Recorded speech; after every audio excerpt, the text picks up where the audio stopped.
Hello my friends, welcome. In this video I'm showing you how to reset your Outlook password if you forgot it. So unfortunately it's not possible to change the password from the Outlook itself.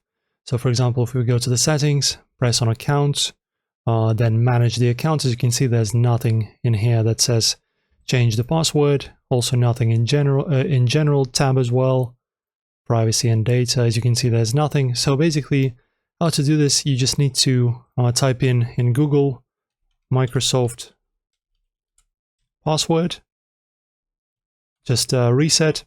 So basically why we're doing this is because Outlook is one of the things and the services that is actually connected to your global Microsoft account.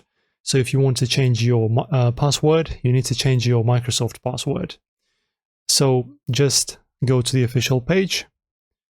Then, as you can see, reset password in here. Open this new page.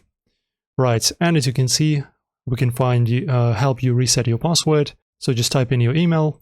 Okay, and as you can see guys, you have various, of course, options to change your password depending on what kind of security you have set up for your account. So in my case, as you can see, I will need to enter a code generated by my Authenticate app. So let me do that.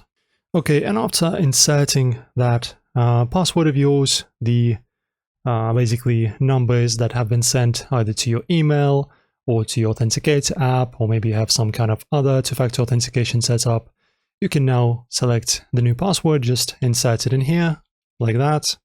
And another time, this is just a random one, of course. After that, just click on next and your password will be changed. Enjoy the tutorial, guys. If it helped, press like, and of course subscribe to our channel. We upload daily new tutorials and new content. Of course, also make sure to click on the notification bell after subscribing to not miss the new uploads, the fresh ones, and I'll see you soon, guys.